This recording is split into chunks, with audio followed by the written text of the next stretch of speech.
Hi guys, so today I'm going to be talking about another skincare related topic. Let's pause to be surprised. Anyway, today I'm going to be talking about something that I feel like has been all over the internet for a while.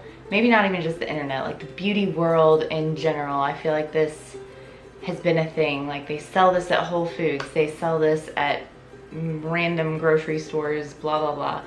And it's supposed to be amazing. Like it's supposed to be the best thing ever for people who have acne, or at least that's what I heard.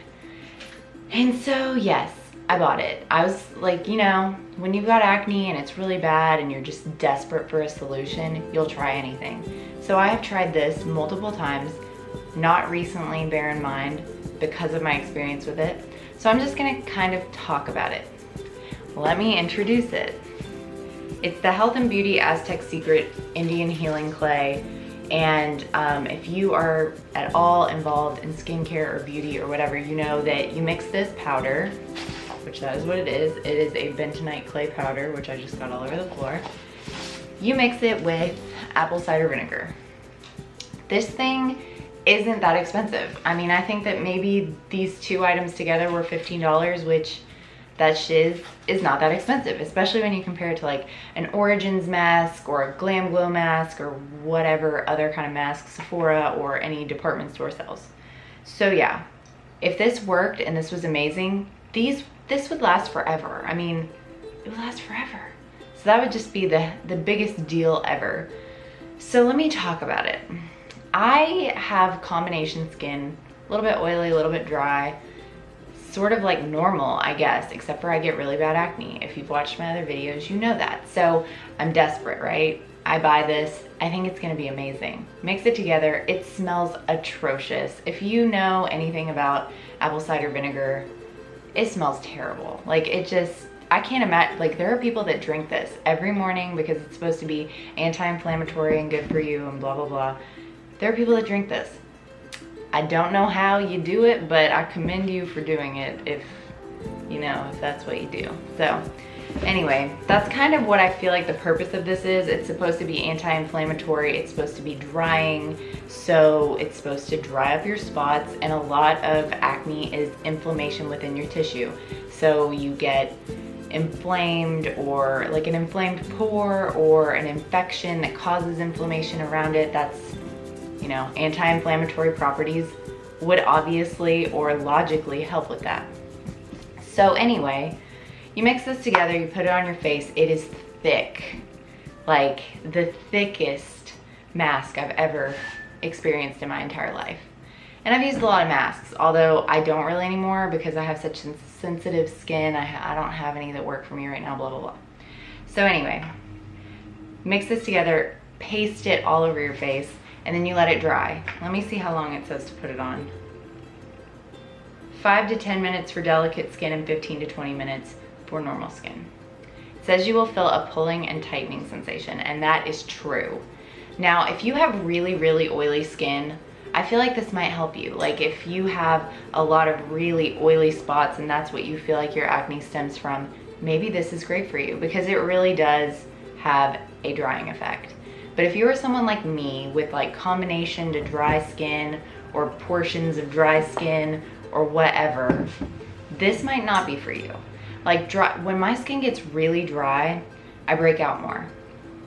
It's just, I don't really know why that is, why that interaction kind of plays out that way, but it does. So this was not good for me. I used it maybe 3 times over the course of like a week and a half. And the days after I used it, I feel like my skin looked so bad. And you know, when you have acne, people tell you your entire life, you know, it gets worse before it gets better. Products don't work right away, blah, blah, blah. And I don't know if I believe that, but I do kind of try to give products a little bit of time to do something. So that's kind of why I used this more than once. But yeah, it didn't work for me. Apart from the smell, which I can get over a smell. If it works, I will use it regardless of what it smells like. But this didn't work for me. This didn't do anything good for me. And I don't know how it's supposed to work outside of the drying because it's really hard to get off. It's really thick. It dries like concrete on your face, and it's a pain. So if it works for you, like if it worked for me, it would be totally worth it. Like the whole effort that I would have to put in to make it work would be totally worth it. But it didn't work for me. So go away. I have a kitten that won't leave everything alone. Anyway, so if it works for you, that's amazing. This isn't very expensive, like I said, and you know, it's easy to use for the most part. It gets all over everything and it dries and it's not good. But yeah, some like homemade mask alternatives that I prefer for my skin type have components like avocado, honey, turmeric, even sometimes like oatmeal. And I'm not opposed to using the apple cider vinegar within my mask mixture. This is the little menace that keeps messing with my tripod and stuff. Hello, Penny. Say hello. Hello. Anyway, I'm not opposed to using that because I do think that anti-inflammatory things can help. Like turmeric and honey really do help calm my skin down if I'm having a really like red day. So that makes sense to me. But if you're someone that has dry skin, this will only make it worse. Like especially if you're a person that has dry skin and you don't have a reliable moisturizer that you can just slather onto your face when this is over, it may not be the best option because I don't. I've said this a million times in my videos. I have yet to find a moisturizer that doesn't break me out. So when this is over, I'm just left with really tight skin and it actually irritates me. It makes me itchy. So yeah, I stopped using it.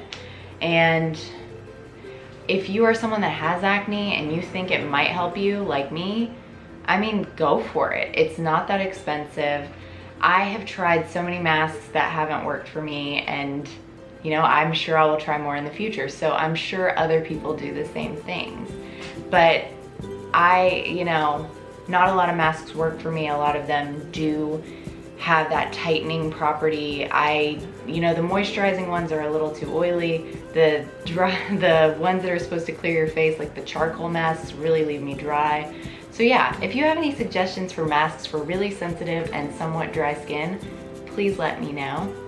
And yeah, I hope you enjoyed this. It's a little bit of a different perspective. I've never watched a video of someone that doesn't like this. I'm not saying they don't exist because I'm sure they do, but just offering up my perspective from my skincare side. So thank you for watching. If you have any questions, let me know.